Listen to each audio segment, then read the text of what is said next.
जाते हैं। उनके मुताबिक बनते ही नहीं थे। नहीं, जब हुकूमत कोर्ट ऑर्डर कर रही है कि उसको साद रिजवी को रिहा कर दिया जाए, लाहौर हाई कोर्ट का ऑर्डर आया, उसके बाद नजरियाती जो है वो आप टीएलपी की हिमायत कर रहे हैं, टीएलपी की हिमायत कर रहे हैं, तो कानून की बात कर रहा हूं ना। आप साफी बने, आप टीएलपी के मेंबर क्यों बने? मैं आपको यहाँ पे अदालती कार्रवाई से बता रहा हूँ। बात सुनो, आप उनकी हिमायत ना करें।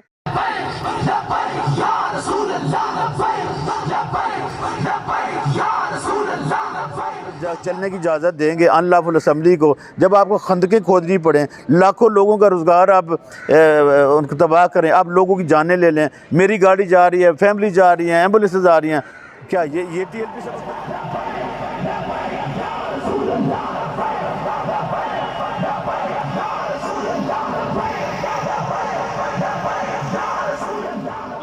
बिस्मिल्लाहिर्रहमानिर्रहीम। व्यूअर्स, लाहौर हाई कोर्ट से दानिश मुनीर का सलाम कबूल कीजिए। इस वक्त कलदम तहरीक लब्बैक के धरने जो है वो मुल्क भर में जारी हैं और बड़ा रैली जो है वो गुज़िश्ता जुमे से लाहौर से बरामद हुई थी और इस पर लाहौर के जो है वो एमयू कॉलेज के पास पहुँचते पुलिस की जानिब से ख़ासी उन पर रेजिस्टेंस की गई, जिस पर उनके 3 पुलिस एहलकार भी जो है वो वहाँ पर शहीद हुए और इसी के मद्देमुकाबल तहरीक लब्बैक के जो है वो मुतअद्दिद कारकुनान ना सिर्फ ज़ख्मी हुए बल्कि उनको भी अपनी जान से वो गए। फिर इसी तरीके से रात उन्होंने दाता दरबार गुजारी और फिर चलते चलते सादोकी पे जाकर भी वहाँ पर दोबारा से जो है वो झड़पों का सिलसिला जारी है। इस वक्त टीएलपी का जो रैली है वो झेलम के दरमियान है और इससे पीछे है जहाँ पर हुकूमत की जानिब से खासी बड़ी खंदक खोद दी गई है। इस वक्त तमाम तर जो है वो रेंजर्स के हवाले कर दी गई, तमाम तर सिक्योरिटी पुलिस भी रेंजर्स के अंडर है।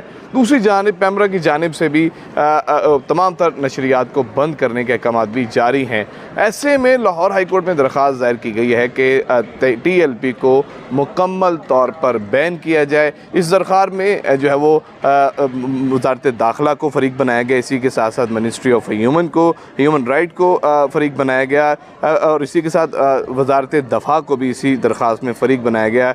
हुकूमत पंजाब को फ़रीक बनाया गया, CCPO लाहौर, IG पंजाब समेत दीगर इलेक्शन कमीशन और ख़ुद TLP को भी इस दरख्वास्त में फ़रीक बनाया गया और इसमें यह सदा की गई है कि TLP की वजह से मुल्क में खासे फसादात हो रहे हैं, मफाद आमा का नुकसान हो रहा है और इसी के साथ साथ मुल्क के पाकिस्तान का नुकसान हो रहा है। इस दरख्वास्त में ये सदा की गई है कि जितना भी नुकसान हुआ है उसको TLP से भरा जाए, TLP से सारा मुआवजा भी अदा करवाया जाए और हुकूमत TLP पर बाकायदा पाबंदी आयद करे और इसको इलेक्शन में भी किसी सूरत में हिस्सा ना लेने दिया जाए। ये दरख्वास्त जो है वो सिविल सोसाइटी की जानिब से दायर की गई। सिविल सोसाइटी के सरबरा अब्दुल्ला मलिक साहब हमारे साथ मौजूद हैं, इन्हीं से मज़ीद जानते हैं। अब्दुल्ला साहब, पैमरा ने तमाम नशरियात को बंद कर रखा है, पुलिस की जानिब से उनके खिलाफ ऑपरेशन जारी है, रेंजर इस वक्त मौजूद है, हुकूमत की जानिब से सख्त उनके खिलाफ रद्द-ए-अमल किया जा रहा है, फिर इस दरख्वास्त की क्या ज़रूरत थी कि उन पर बाकायदा तौर पर पाबंदी आयद की जाए? पाबंदी तो उनके ऊपर लगी हुई है। देखिए, सिर्फ पाबंदी लगा देना ही काफ़ी नहीं होता। आप ये कह दें कि TLP पे हुकूमत ने पाबंदी लगा रखी है, पैमरा, ये तो वो चीज़ें हैं जो चूँकि एक अनलॉफुल ऐसी असम्बली जो गैर कानूनी तौर पर आइन के ख़िलाफ़ और बाकायदा तौर पर पुरतशद्दुद और मिलिटाइज होकर, वेपनाइज होकर जब चलेगी तो उसे हम अनलॉफुल असम्बली कहते हैं। अनलॉफुल असम्बली का जो भी एक्ट होगा वो आइन और कानून के ख़िलाफ़ होगा। देखिए, हम सारी की सारी जो अभी आपने इंटरव्यू में कहा है, हमने जो अपनी पिटीशन में चीज़ें ली हैं वो कानून और आइन से बाहर कोई भी चीज़ नहीं लगी। आइन का आर्टिकल 5 क्या कहता है? हर शहरी पर यह लाजिम है कि वो रियासत के कवानीन की न सिर्फ अमल दरामद करके बल्कि पासदारी भी करे, उसको फॉलो करे। ये हमारा चूँकि TPL के जो लीडरशिप है, जो उनके फॉलोअर्स हैं, वो कानून की रेट को चैलेंज कर रहे हैं। चैलेंज कैसे किया? आपने देखा कि लाहौर में 4 पुलिस वाले शहीद हो गए, सैकड़ों की तादाद में ज़ख्मी हुए, फिर कमोकी के करीब नहीं, ये इब्तदा तो नहीं है। इससे कबल देखें ना कि TLP ने 3-4 दिन का धरना दिया अपने मदरसे के बाहर, हुकूमत को अल्टीमेट देते रहे कि हमारे मुतालबात को माने, फिर ये भी कहा कि हम जुम्मे वाले दिन निकलेंगे। तो हुकूमत उससे पहले क्यों नहीं जाके? इतना बड़ा मामला जो पेश आ रहा है इसमें हुकूमत भी तो कसूरवार है। चीज़ों को रिकॉर्ड पर लाना चाहिए। हम, आपको पता है, ह्यूमन राइट्स के लिए काम करते हैं, सोसाइटी के लिए काम करते हैं, हम उनके राइट्स की भी बात करेंगे। ये नहीं है कि सिर्फ हम अपनी बात करेंगे। जहाँ जहाँ जिसके भी राइट की खिलाफ वर्जी होगी हम उसकी बात करेंगे। देखिए रिकॉर्ड की चीज़ ये है कि जो 26 मई 2021 को मैंने ही यहाँ पर होम डिपार्टमेंट को दरख्वास्त दी थी। मेरी दरख्वास्त जो वफाकी हुकूमत इंटीरियर मिनिस्ट्री को भेजी गई थी कि एक शहरी की तरफ से दरख्वास्त आई है कि टीएल पर पाबंदी लगा दी जाए, और वो कैबिनेट में डिस्कस हुई, उसके बाद उस पर पाबंदी लगाई गई। ये चूँकि हुकूमत वक्त का सिर्फ काम नहीं होता, ये शहरियों की भी जो स्टेक होल्डर उनकी जिम्मेदारी होती है कि वो रियासत के इदारों को जगाते रहें ताकि कुछ जो इमलाक का नुकसान ना हो, लाइफ्स का नुकसान ना हो, बिज़नेस का नुकसान ना हो। देखना जब आप गैर कानूनी काम करेंगे और अगर हुकूमत भी गैर कानूनी अकामात को मानती है या ऐसे लोगों के साथ जो हुकूमत की रेट को चैलेंज करते हैं, कानून से बगावत करते हैं, उनके जितने भी मुज़ाकरात होंगे, जितने भी मुआहदे होंगे वो वाइड अबनिश होंगे, क्योंकि उनकी हकीकत पर मबनी नहीं होंगे। हम हुकूमत के वक्त के भी उन मुआहदों की हम कंडेम करते हैं। देखा ना, मैं पहली बात है कि रियासत का कोई मज़हब नहीं होता, मज़हब लोगों का होता है, इंडिविजुअल से लेके कम्युनिटी तक। मज़हब नहीं होता, कुछ असूल तो होते हैं, मैं वही बात कर रहा हूँ कि पहले ही उनके मुतालबात को माना जाता है, पहले देखिए उनके मुतालबात बनते ही नहीं थे। नहीं, जब हुकूमत कोर्ट ऑर्डर कर रही है कि उसको साद रिजवी को रिहा कर दिया जाए, लाहौर हाई कोर्ट का ऑर्डर आया, उसके बाद नजरियाती जो है वो टीएलपी की हिमायत कर रहे हैं, टीएलपी की हिमायत कर रहे हैं, मैं तो कानून की बात कर रहा हूं ना। आप साफी बने, आप टीएलपी के मेंबर क्यों बने? देखिए साद रिजवी अदालती कार्रवाई से बता रहा हूं, बात सुनो, आप उनकी हिमायत ना करें। साद रिजवी को मतलब रिहाई के बदले आप जाके लोगों की गाड़ियां चला दें, आप जान ले लें। मेरा इस्लाम देखना, मेरा इस्लाम के ठेकेदार टीएलपी वाले तो नहीं है। मज़हब सबका, मज़हब तो पूरी दुनिया में जो बशर है उसका है, खा वो मुस्लिम है वो नॉन मुस्लिम है। अल्लाह ताला देखना सबका है। मेरे आप सल्लल्लाहु अलैहि वसल्लम नबी सबके रहमतुल्लाह अलमीन है। एक शख्स को मारना कुरान में है ना, एक शख्स को मारना पूरी इंसानियत को मारने के मुतरादिफ, और एक शख्स की जान बचाना पूरी इंसानियत की जान। जब कुरान ये तालीमात देता है और हमारे आप सल्लल्लाहु अलैहि वसल्लम की जो इस्लामी तालीमात है, दुनिया में कौन सा ऐसा मज़हब है जो हमारे मज़हब जैसा हो, जिसमें ह्यूमैनिटी की बात होती है, इंसानियत की बात होती है, फलाह की बात होती है, अदब रवादारी की बात है, बर्दाश्त की बात होती है, कुंबे की बात होती है, इखलाकियात की बात होती है, हुकूकुल बात की बात होती है। सारी चीज़ें ये मुझे मौलवी सिखाएगा। सवाल तो पूछे ना, मेरा सवाल तो ले लें कि लाहौर हाई कोर्ट के 3 रुकनी नजरसानी बोर्ड ने इसको रिलीज़ करने का ऑर्डर दे दिया कि मजीद अगर आपको ज़रूरत नहीं है इसको रिलीज़ कर दें, फिर इसको गिरफ्तार किया जाता है। लाहौर हाई कोर्ट के जस्टिस तारिक सलीम शेख उसकी रिहाई का हुक्म देते हैं कि उसको रिहा कर दिया जाए। उसके बावजूद हुकूमत अगर रिहा नहीं करती, वो बाकी प्रोटेस्ट करते हैं। क्या बतौर पाकिस्तानी शहरी उनका एहतजाज करने का कोई राइट नहीं है? नज़र में एक ये बुनियादी इंसानी हकूक़ की मैं समझता हूँ पासदारी उनकी भी होनी चाहिए, लेकिन देखना हम एक नेशनल सिक्योरिटी स्टेट है। अब तो मैं उनका सपोर्टर तो नहीं बना, मैं अगर सवाल उठाना मेरा राइट है। कानून की बात की, मैं आपके सवाल को अप्रिशिएट करना चाहूँगा। देखना मैं मान रहा हूँ उनके भी बुनियादी इंसानी हकूक़ हैं, ये मैं ये सिर्फ ये नहीं कहता कि वो अगर मौलवी हैं तो उनका नहीं, बिल्कुल सी बात। लेकिन हम जो याद रखने की बात जो है, हम एक नेशनल सिक्योरिटी स्टेट हैं, नेशनल सिक्योरिटी स्टेट के अपने तकाजे होते हैं। अब देखना, जैसे मैंने तो नहीं कहा, मुल्क के वजारत इंटीरियर जो इंटीरियर मिनिस्ट्री है उनके वज़ीर ने और बड़े मुस्तनद वज़ीर ने कहा है कि हमारे पास इंफॉर्मेशन है कि टीएलपी को लीडरशिप को, जो उनके फॉलोअर्स के अंदर ऐसे लोग हैं जो मिलिटेंट हैं और उनको बैरूनी क़ुव्वतों की रॉ के मानने वालों को जब आप चलने की इजाज़त देंगे, अनलॉफुल असम्बली को, जब आपको खंदकें खोदनी पड़ें, लाखों लोगों का रोज़गार आप उनको तबाह करें, आप लोगों की जानें ले लें, मेरी गाड़ी जा रही है, फैमिली जा रही है, एम्बुलेंस जा रही हैं, क्या ये टीएलपी सबक देने जा रही है? क्या इस्लाम को आप फतेह करने जा रहे हैं? ये बताएं कि क्या इस्लाम की लड़ाई हो रही है? वो भी कलमा गो हैं, मरने वाले भी कलमा गो हैं। जब पुलिस वाले मरे हैं वो किसी के बेटे बाप नहीं थे। देखना, वो एक पुलिस की जब हम कहते हैं वो उनकी आईनी और कानूनी जिम्मेदारी है कि शहरियों की जान, मतलब एक बंदा फायरिंग कर रहा है, अब एक पुलिस वाला खड़ा है या रेंजर वाला खड़ा है, क्या उसके फ़राइज़ में शामिल नहीं है कि वो मेरी और आपकी जान का तहफ़्फ़ुज़ करे? है कि नहीं है? अगर उन्होंने आपकी मुझे मुकम्मल करने दें। क्या मैं ये सवाल ये है कि क्या जो इस सिचुएशन पे पहुंचे हैं, क्या हुकूमत का कहीं किरदार नहीं उनको यहाँ तक पहुँचाने में? देखिए, ये बड़ी अगर इमरान खान हुकूमत पहले ही कोई डिसीजन करती, देखिए ये मैं आपका क्वेश्चन बड़ा है सर, ये बड़ी बदकिस्मती की बात जो है। हमारा जो हम सिविल सोसाइटी वाले हैं, हम हमेशा प्रोटेस्ट भी करते हैं, सड़कों पर हम भी आते हैं, इसमें कोई शक नहीं, अपना राइट इस्तेमाल करते हैं।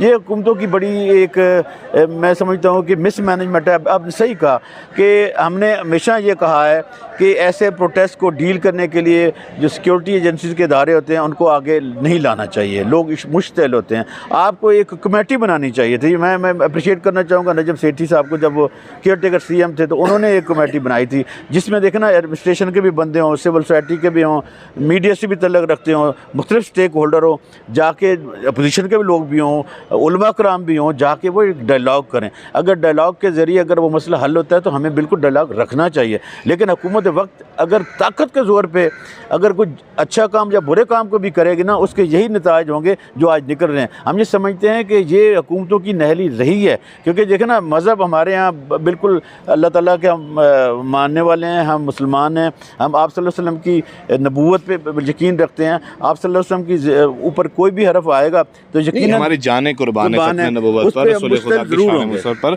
उस पर किसी किस्म का कोई समझौता नहीं है। लेकिन जो ये तरीका कार है उसकी भी जो है वो मजम्मत करते हैं, जो हुकूमत की तरफ से दोनों तरफों से इस्तेमाल किया जा रहा है। सवाल ये है कि जो आपने इस दरख्वास्त में जो कानूनी जो रेफरेंसेस दिए हैं उसके हवाले से TLP का ये प्रोटेस्ट है, जो रैली है, वो किस तरीके से कर देखिए, पहली बात तो ये है कि हम सही कह रहे हैं कि जब वेपनाइज्ड हों, जब आप रियासत के अगेंस्ट काम कर रहे हो, अपने मुल्क की सालमियत ख़तरे में पड़ जाए, जब आलम इस्लाम में या पूरी दुनिया में आप पर दुनिया जागरसाई कर, आप पर पाबंदियाँ लगाने जा रही हैं, जो हमारे बैरूनी ममालिक जी ग्रे लिस्ट में ऑलरेडी है, जब हमारे बैरूनी ममालिक में जो हमारे पाकिस्तानी रहते हैं, कल फ्रांस वाले कहें कि जो पाकिस्तानी उनको निकाल दिया जाए, तो क्या वजह है फ्रांस के सफ़ीर को क्यों नहीं निकालते? इसमें मेन रीज़न क्या है? अगर ये निकल जाए तो सारा मामला देखिए, कुछ ऐसी चीज़ें होती हैं जो कुछ लोगों तक नहीं पहुंचती। देखिए, वियना कन्वेंशन है, वियना कन्वेंशन के मुताबिक हमें जो सफरा होते हैं उनकी जो सिक्योरिटी होती है हमारी ज़िम्मेदारी होती है। आप एक यूनाइटेड नेशन के चार्टर पर सिग्नेचरी होते हैं तो आप किसी को इस बुनियाद पर नहीं निकाल सकते। देखो ना, पहली बात यह है कि बड़ा अच्छा था कि हमारे जो ये मजहबी रहनुमा हैं, ये हुकूमत वक्त को कहते हैं कि इस मसले को OIC में उठाएं। OIC यूनाइटेड नेशन के ऊपर लेके जाती है और कहती है कि जी हम एक हमारे मजहबी जो वो हुए हैं हर्ट मुकद्दस, हाँ, हमारे आप सल्लल्लाहु अलैहि वसल्लम हमारे नबी हैं और ये कुछ हुआ है क्योंकि उनके एक सदर की तरफ से हुआ है, तो एक हुकूमत ने हमारे आप सल्लल्लाहु अलैहि वसल्लम के खिलाफ उनके अच्छा पॉइंट है आपका। अगर हुकूमत इसकी सरबराही करती तो इस तरीके से उठाती, OIC इस चीज़ को उठाती, तो ये देखना, जब जैसे हम कह रहे हैं कि 54 ममालिक फिर सो रहे हैं, सिर्फ पाकिस्तान में ऐसी चीज़ें हो रही हैं तो क्यों हो रही हैं? तो इसका बुनियादी मकसद यही है कि हुकूमत वक्त से ये गलती हुई, उसको मानना चाहिए। फिर हम उम्मत मुस्लिमा से भी कहते हैं कि आप काहे के लिए, OIC काहे के लिए? देखना, ये ऐसी चीज़ें हैं जो इंडिविजुअल के नहीं हैं, जो ग्रोह के नहीं हैं। हुकूमत इसकी सरबराही करती, इसको आलमी सतह पर बुलंद करती, लेकिन इस वक्त जो पाकिस्तान की मौजूदा सूरत हाल है, इसमें आप क्या देखते हैं कि इस सिचुएशन में इस पर पाबंदी लगा के? मेरा क्वेश्चन आपसे भाई ये है कि आप उनके सामने ये सवाल रखिएगा कि अपने लोगों की जान लेकर, अपने लोगों की गाड़ियाँ जलाकर, अपने लोगों को मरीज़ों की एम्बुलेंस बंद करके, खाने पीने की अद्वियात बंद करके, ऐसा वक्त आ जाए कि सड़कें काट कर खंदकें खोदी जाएं और आप आमने और सामने हों, ये इस्लाम की खिदमत भी नहीं है। ये मुतालबात मनवाने का कानूनी जायज़ इखलाकी तरीक़ाकार नहीं है। इस्लाम कतन इस चीज़ की इजाज़त नहीं देता। आपके एजेंडे के साथ, आपके मुतालबात के साथ पूरा पाकिस्तान एक है, तो हुकूमत वक्त ने भी यही कहा है। लेकिन ये कि ये हसूल का तरीका ये नहीं है, पसंदी वो नहीं है। देखना, मसलन कल रेंजर आ जाए, आप रेंजर पे फायरिंग कर दें, फौज आए फौरन पे, फिर मेरे ख्याल है दुश्मन मुल्क और इंडिया के और बाकी हमारे अंदर जंग जो छेड़ने का वो उस पर कामयाब है कि सब्र तम्बल से काम लिया जाए। अभी जो कुछ हुआ है इस पर कमेटी बना दी जाए, कानून वाले अपना काम करें। जो शिद्दत पसंद लोग थे, की जो आपकी पटिशन है इसमें पाबंदी लगने की कभी हमने 5 चीज़ें की। पहली बात तो हमने अदालत से ख़ुद कहा है कि अदालत जो बुनियादी इंसानी हकूक़ है, चूँकि अदालतें उसकी कस्टोडियन होती हैं, वो उनकी कस्टोडियन जब होती हैं तो वो उनकी पैरवी करवाएं। हुकूमत वक्त को हमने कहा कि कहें कि जो बुनियादी इंसानी हकूक़ हैं उनका तहफ़्फ़ुज़ किया जाए और लोगों का जो रोज़गार है, जो उनकी ज़िंदगियाँ हैं, जो इमलाक हैं, उनको जो नुकसान पहुँचने का अंदेशा है, हमने तो अंदेशे की बात किया, उसके तहफ़्फ़ुज़ के लिए अदालत अपना आइनी किरदार अदा करे। दूसरी बात यह कि देखना, जब हुकूमत वक्त कह रही है कि ये मिलिटेंट ऑर्गेनाइजेशन है तो फिर इसे सियासी जमात के तौर पर ना लीजिए। अगर ये इलेक्शन कमीशन में रजिस्टर्ड है तो उसको ख़त्म कराया जाए, इस पर मुकम्मल पाबंदी लगाई जाए, इनके जो इमलाक हैं, जायदादें, अकाउंट से वो सीज़ किए जाएँ, उनके जो लीडरशिप है उसको 4th शेड्यूल में डाला जाए। अगर ये मिलिटेंट वाकई हैं, अगर वाकई ही इनके रॉ के साथ या बाकी दुनिया के साथ तल्लुकात हैं, अगर हमारे पास मुस्तरद चीज़ें हैं तो बिल्कुल पाबंदी होनी चाहिए।